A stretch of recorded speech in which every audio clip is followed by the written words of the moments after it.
So we're going to hop back into the Book of Enoch.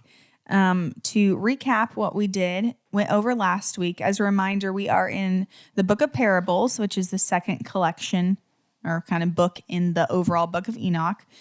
And we finished the third parable like a month ago, but years later, unknown people added some fragments of the Book of Noah to the end of the Book of Parables because they kind of reference some of the same themes.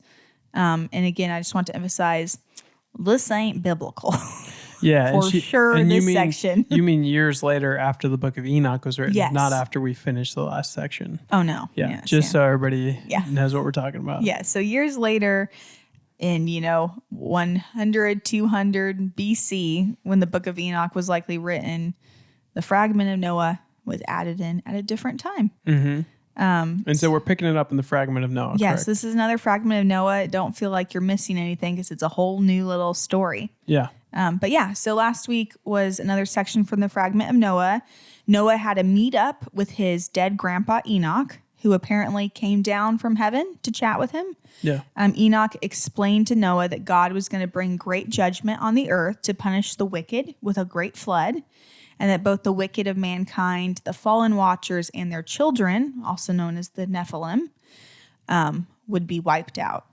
And Enoch tells Noah that he's going to be spared because he's righteous, and that from him and his children will come forth a holy and righteous generation.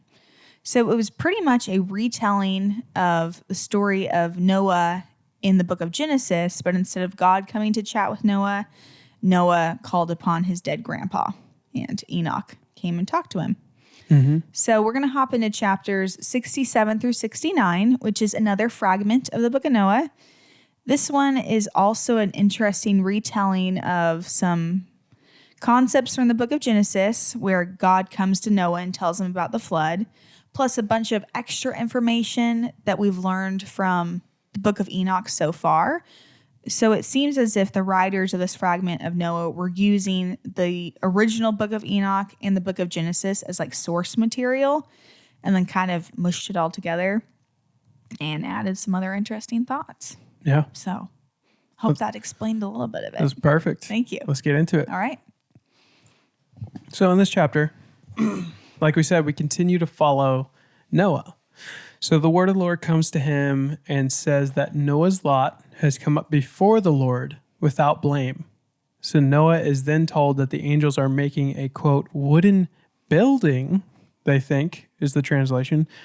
We can safely assume this is the ark, and that when the ark is finished, the Lord will put his hand upon it and preserve it. And that from that wooden building shall, quote, come forth the seeds of life, and change shall set in so that the earth will not remain without inhabitant. Yes, so it's kind of like a little bit of a retelling of the story of God coming to Noah, but instead of, it says, Noah, you've come before me, you're righteous. That's in the Bible. But instead of God telling Noah to build the ark, apparently God's letting him know some angels are making, my translation said, a wooden structure. Yours said a building. Yeah. And that when the angels have finished building this wooden structure, I will preserve mankind through those who go in it. So kind of interesting. I have no idea why the writers, were into the idea of the angels building the ark. If you see the movie Noah, which came out, 2014 or something. Yeah, with Russell Crowe. With Russell Crowe and the gal from, wasn't it Twilight? I don't remember. Oh, no, it was Harry Potter. It was Hermione. Yes. What's her name? Emma Watson. Emma Watson. Yeah. It was a story of Noah, but it was based on like Gnostic text, like the fragment of the Book of Noah, and the Watchers helped build the ark. Yeah, they were more elemental. They were like rock people. Yeah. Huge rock giants. Yeah. But yeah. Yeah. So I wonder if there's kind of a connection there. So definitely a biblical connection. And at least this time God's letting Noah know what's happening instead of his dead grandpa Noah. But just an interesting thing that Enoch. His Sorry. dead grandpa Enoch. Yeah, that the angels are going to build this ark. Also, there was a big emphasis in this passage on the seed of life. And from Noah's children would be a blessed, they would be blessed on the earth in the name of the Lord. So this really echoes what we see in the book of Genesis, where God says to Adam and Eve, Noah and Abraham to be fruitful and multiply, and that from their offspring would be a blessed generation that would bring salvation to the earth, which ultimately is Jesus. Yeah. But I just think that was kind of cool that, for the faults of whatever the writers of the Fragment of Noah had in their theology, they knew it was really important whoever Noah's children's would be. Yes. That descendant would be important to God. And if we go back to the beginning of the Book of Enoch, in the commentary written by, what was his name? Tim Alberino. Tim Alberino, he hypothesizes that Noah's bloodline was one of the last pure bloodlines from Nephilim, from becoming, diluted or polluted by the Watchers who had fallen and come down to mate with the sons of, or the daughters of man. So it could be that preserving the seed, they're referring back to preserving the seed of a pure bloodline. Right. That's why they made so much emphasis. With the fallen angels. Yeah, definitely that big connection. So the Lord goes on to say that he will, it goes on from that and straight into God saying he will imprison those angels who have shown unrighteousness in that burning valley, which my grandfather Enoch had formerly shown to me in the west among the mountains of gold and silver and iron and soft metal and tin, which was actually previously in this parable, in one of the parables. Yes, is in chapter 54 of the Book of Enoch, where it talks about the fallen angels or the fallen watchers are imprisoned in a burning valley. Yeah. See, then Noah sees a valley where there is a convulsion of waters. So this lost me a little bit. Yeah, this took me a while to get there. Yes. So a convulsion of waters, and somehow there was the smell of sulfur, and it was connected to those waters. That's a quote right there. Then Noah says that, quote, that valley of the angels who led astray mankind burned beneath the land. So this was to punish those angels who had, quote, led astray those who dwelt upon the earth. Yeah. So again, it's just kind of, this is probably why they kind of added this in from the fragment of the Book of Noah. It's kind of reiterating some stuff we saw in the Book of Enoch in chapter 10 and 54. Both talk about this valley filled with fire where the fallen angels will be punished, kind of leading into the idea of Gehenna or Sheol or hell, lake of fire, all that good stuff. But what gets weird is the writers are kind of trying to connect the judgment on the earth with the great flood, with the judgment of the angels at the end of the age being burned in fire. Yeah. So it pretty much says that, so strange, that through the valleys proceed streams of fire where the angels are punished who had led those astray on the earth. So these angels that taught humankind wicked things are being punished with streams of fire. But then it says, then those streams of fire will cool down and turn into the waters that flood the earth. Yeah. So there's kind of this connection that it's the same judgment, but the fire streams will turn into water streams. I know, super. And it's going to be, it actually says the springs shall change and become cold. Yeah. So it's going to become really, really cold. Yeah. So a little bit weird there. Yeah. Starting to get a little bit weird, but don't worry. It gets way worse, way weirder. It continues and says, because these waters of judgment minister to the healing of the body of the kings and the lust of their body, therefore they will not see and will not believe that those waters will change and become a fire which burns. So the kings are evil. Yes. The waters are a judgment. Humans need water to live. Right, but the judgment is ministering to the healing of their body. Or at least water is how I read Yes. it. Like, we need to drink water. But it's healing their body. Well, but at the same time, that is a punishment which will become a fire that burns. Right. So It's weird because it's like this whole connection to the judgment in the days of Noah where the earth was flooded. And they're trying to, I feel like, connect it to this coming judgment, which is talked about throughout the entire Book of Enoch, where at the end of the age, the wicked will be punished and the righteous will be rescued. So I feel like they're kind of like at the flood, the angels, the fallen angels are getting punished with fire under the earth. And then the fire turned to water, which flooded the whole earth.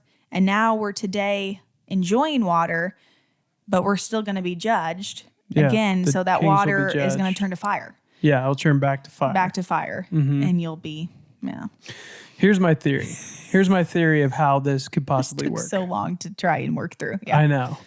So it says, because these waters of judgment minister to the healing of the body of the kings who are evil and the lust of their body, I think that the water is actually like holy water, and they are basically vampires getting burned by holy water. And which brings up a larger question. Go with me here. Are you being honest? No, they're not vampires. Thing? They're not vampires. That's an analogy. Okay. But go with me here. What if separation from God is, sorry, not separation from God. What if hell is the presence of God, but your body is destroyed by it because your soul is evil? So it's not actually you being tortured by physical demons and Satan and fire. It's the fire of the Lord, the healing presence of Jesus that we enjoy. But you're evil. And so in that presence, you actually are destroyed and hurt by it. Wow. I mean, that's a really broad Super broad. thought. Super broad thought. Yeah. I'm throwing it at you. I don't know. Toss it back. Well, I feel like there's a verse in the Bible that talks about, separation from God is what is the ultimate judgment, hell, all that stuff. So I don't know how that would work. Yeah. But there is some, connections to what they're trying to say here, that like water is good for you, but is going to be what judges you in the end. Yeah. Because you have denied the Lord. Right. And they experience punishment daily because they believed not in his name. From healing waters. Yeah. So I don't know. That's my only theory of how this works, is that those are holy waters and they're burning bad people. Wow. Again. Yeah. I tried to look up different sources. Pretty much people are like, we don't know what this means. Yeah. This is starting to get confusing for sure. Well, it's great. Yeah. Cool. I mean, and so that's chapter 67. Right. And the last verse is, these waters were ministered judgment unto the wicked of the earth, and they will not see and they will not believe. And the waters are going to change back into this fire that burns forever. So it just seems to be ultimately a reminder for all the wicked of the earth. Like, remember the past judgment of the fallen angels and the wicked, how they were burned with fire and the earth was flooded, that this is coming for you as well. Yeah. If you don't repent. Prophecy of judgment. Yeah. Right on. So chapter 68 starts with Enoch giving Noah the book of parables, which we are reading. Then Michael, the archangel, turns to Raphael, another archangel, and says, "The power of the Spirit transports and makes me to tremble because of the severity of the judgment of the secrets, the judgment of the angels, who can endure the severe judgment which has been executed and before which they melt away."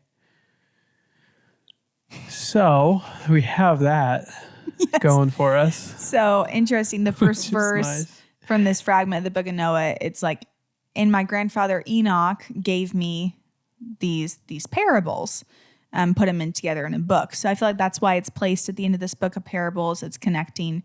Noah is saying that, before Enoch was taken away, he gave me this book of parables, and now we're going to add my 2 cents. My 2 cents to the end of the book.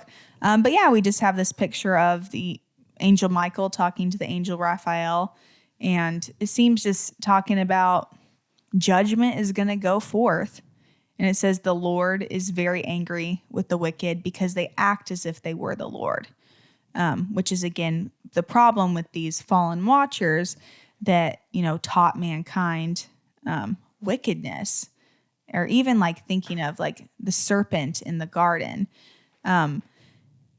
Eve eating the fruit that God told them not to touch, or eat of the tree of the knowledge of good and evil. It wasn't that they wanted to like be against God, but the lie was that they could be like God.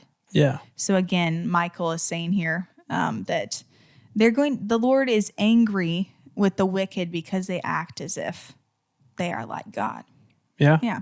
So therefore they will receive their judgment forever and ever.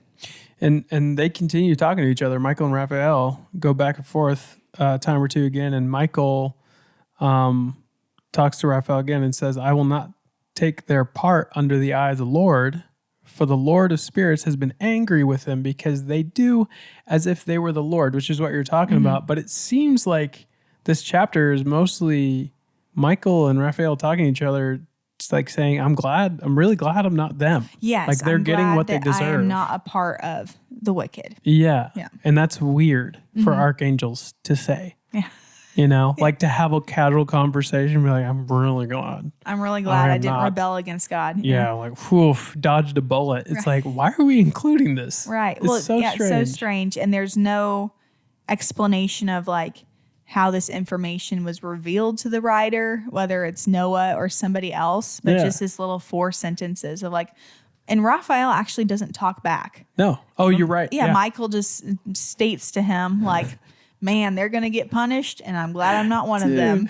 It's like, why are you easdropping on Michael and Raphael? I know. It just ran. Conversation, Noah. Yeah, very strange. Very strange. Moving on to, this is enjoyable for the listener, just the mess of these last couple chapters. Yeah. Which I feel like is why so little is known about the Book of Enoch, because as we experienced in the first half of the book, you could kind of mostly track. Yeah. And here it's really fallen off. Yes, for sure. So chapter 69 starts with, and after this judgment, they shall terrify and make them, speaking of the fallen angels or the watchers, to tremble because they have shown this to those who dwell on the earth. So the writer here is saying that the fallen angels will be terrified when they realize what they have revealed to mankind and the consequences of that. Yeah, and it says the first one, this is really interesting because it says the first one who came to earth of the fallen watchers and led the people astray through the daughters of men, his name is Jacon or Jacon. Yeah.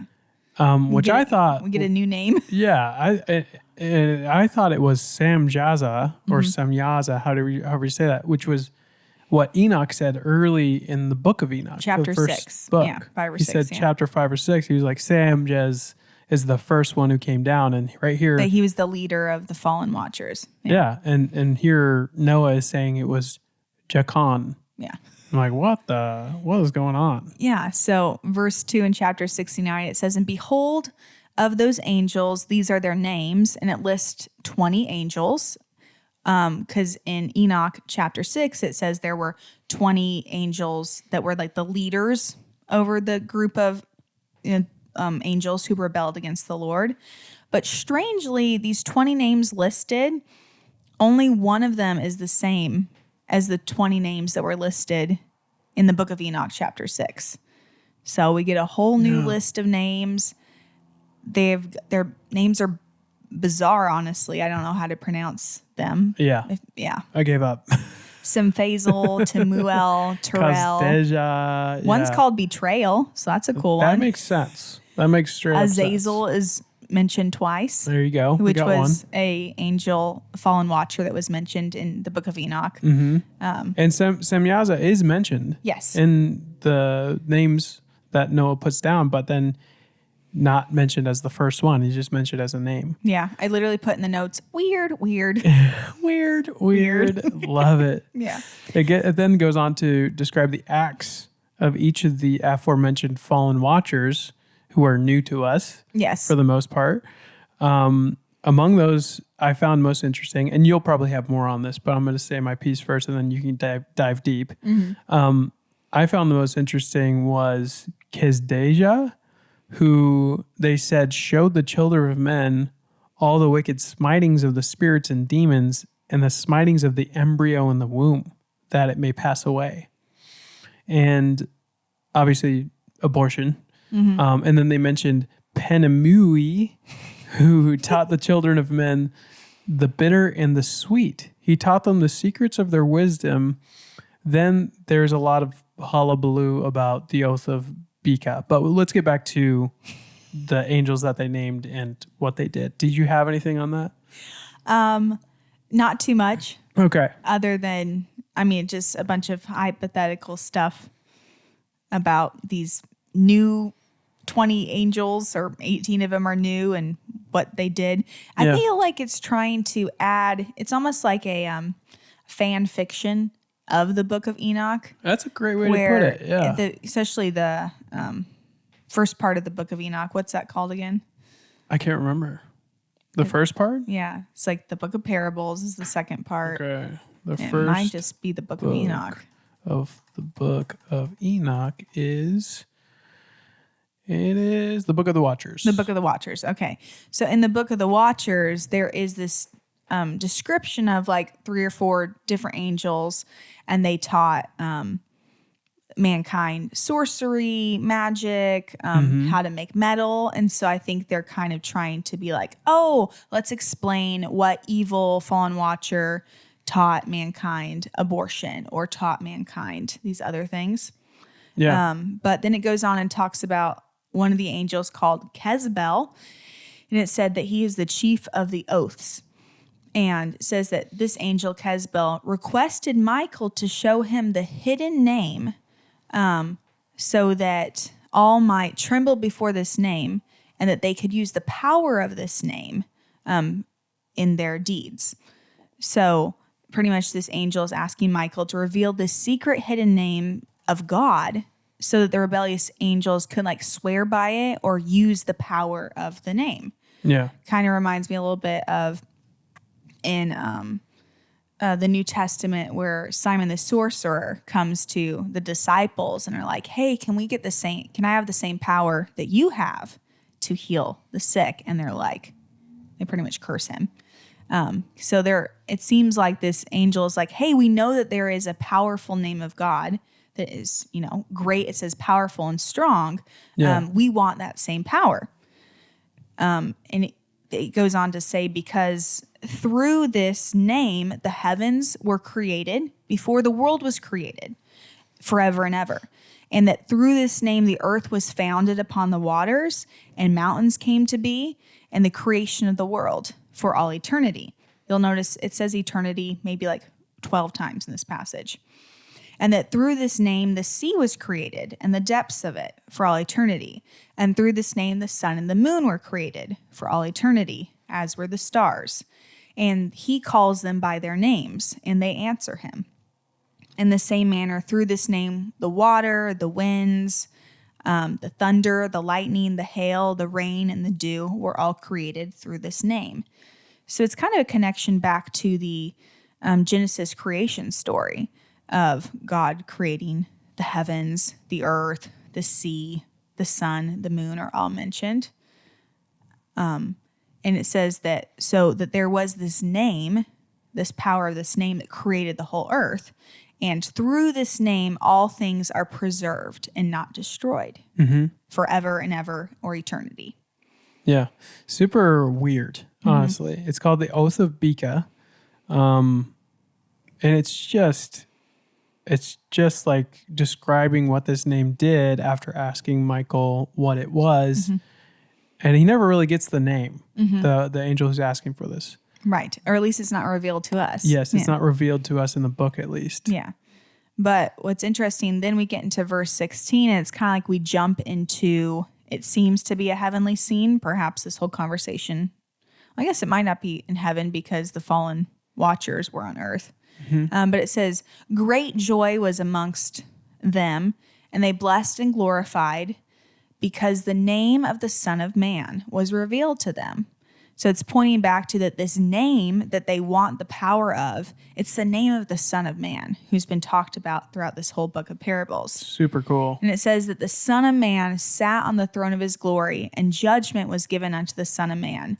And he was the one who caused sinners to pass away and those who led the world astray. And it says the Son of Man was seated on the throne of glory, and the word of the Son of Man shall go forth and be strong. Yeah. And so there's this connection to that the name that created the world is the name of the Son of Man, who we had seen in past parables was this before time began. He is God. The Son of Man is God, this Messiah who will bring judgment. And also is to be glorified. And I just love that phrase that the word of the Son of Man has gone forth, and just connections to, John 1:1, in the beginning was the word, which John used to kind of point back to that Jesus was at the beginning of creation. As Genesis 1:1 is, in the beginning, God created the heavens and the earth through his spoken word. It's really cool. I read this series. It's the Aragon series. I can't remember the name of the actual series, but it's about dragons and stuff. And at the very end, there's a name of the language of magic. And if you learn the true name of the language of magic, then you can control all magic and tell when to tell people who can use it, when to not use it, and basically you have all authority over that. And this is kind of the same principle. Like if you get this name, if you figure out this name, you could end all creation, or you could bring a new creation. And the concept is really cool. Yeah. Like the concept is amazing and may even be, have its roots in biblical language or biblical ideology. I don't know how to say it correctly, but may actually be biblical. But the way that they're using it here is like this archangel, this fallen watcher's asking for it because he wants all this power. He wants all this power. And in reality, that's just not how it works. Yeah, the name wasn't given to him, but it said it was revealed to those in heaven. I had found this statement from this. I was just reading some people's thoughts on this whole thing. And they said, this is the strongest statement in the entire book of Enoch that the Son of Man is one, pre-existent, because he created the world. It talks about through the power of his name. Yeah. Even the heavens were created before the earth. Divine, it's saying that he is God, that he is sat on the throne of God, and that he is a messianic judge, someone who's going to bring salvation and judgment and a final victory at the end of the age. So it's the most definitive statement. And I find it quite interesting because in the Old Testament, it isn't explicitly clear that this Messiah that they've been longing for is God or is going to be, the Son of God, Jesus. So they're definitely touching on this in the book of Enoch, that this Son of Man, this Messiah they've been longing for, he's not just going to be this great king that God raises up to destroy the wicked, but that he is God himself. Yeah. So I feel like that was a little bit of a redemptive thought in this weird passage. Towards the end. The only thing that's not biblical is that fallen watcher asking for the name. Right. It's like, what are we doing here? I mean, I guess that could have happened. I guess because the devil went into the presence of the Lord and like he wanted to be God. Oh, you mean with Job and stuff? Yeah, and like there's been audacious acts from evil angels before, but this seems like sneaky and conniving, and he's asking Michael, trying to deceive Michael too. You're like, hey, can I have the power of the name? Yeah, I think that's the only part that loses me. But then it comes to the Son of Man part, and you're right. It does have its roots in biblical language and makes sense. Yeah. Anyway, so this third parable closes saying, and from henceforth there shall be nothing corruptible, for the Son of Man has appeared and has seated himself on the throne of his glory, and all the evil shall pass away before his face, and the word of that Son of Man shall go forth and be strong before the Lord of spirits. That's it. Amen. That's go. Biblical. Yeah. I'm behind that. Yeah, that's cool. Yeah, so again, I would love to do more research. The problem is they don't really know when these extra chapters were added or why. Yeah. It would be fascinating to know in, 200, BC or whenever they think that these were added in, why, and what the thought was, and where they found these fragments of the Book of Noah. I guess I feel like it'd just be a much more complete picture without, I don't feel like these are adding much to it. It's just adding confusion. Yeah. Yeah. We're actually thinking about diving deeper into this stuff in the future. So if you guys want that to happen, you can comment, you can send us messages. There's a lot here we just skimmed over. Yes. And it would be fun to take our time and actually dive into what each verse meant or what each passage meant. So if you guys want that, shout it out, because ironically, this is the best performing segment that we do, and I don't get it. People like it. I don't understand. Not like we really, like, especially I feel like our like presentation of any knowledge on it has really declined the last 2 times we've done this, because it's falling apart. It just doesn't make much sense. There's not much flow. Whereas I feel like, we were able to present something a little bit more complete up until we got to the fragments of Noah. But I mean, if people want more, if you guys want more of that, we understand and we're down to do it. But you got to let us know. So just write in if you want it. And we'll go a little bit deeper on this, because it's interesting. We like it. Yeah. We just want to know that there's a hunger out there for it. So. Exactly. Yeah. So that's to sum up this next section of a fragment of the Book of Noah. We have 2 more chapters. Yeah. And then we'll officially be finished with the Book of Parables. Crazy. And these next 2 chapters are, once again, it's not a fragment of the Book of Noah. It's just kind of like people tried to sum up the Book of Enoch as we know it and kind of put a little bow on it. And so we're going to dig into that. We're going to do it. Yeah. We're going to do it, and we're going to do it well. Yeah. That's all we can do. And then we'll be finished with the Book of Enoch for a while. Yeah. And you guys got to write in and tell us if you want us to continue to do this for the next season. If not, we're going to pick a different extra biblical book to take a break from Enoch, which would be fun as well. So just let us know. Yes, please do. Yeah. So write in, let us know at on our Instagram. You can send us DMs, and that's Stuff That We Like podcast, or Stuff That We Like podcast@gmail.com. Yeah. So I'd love to hear if you've had that high place phenomenon, the call of the void, or any thoughts about the Book of Enoch. If you're interested in us continuing on into the further. Yeah, because the Book of Enoch still has another like 40 chapters in it. Yeah. But those were definitively written after Jesus by people who were weird. So yeah. So we're debating if there's any merit in trying to explain it. Yeah. Cool. Let us know, people. Yeah.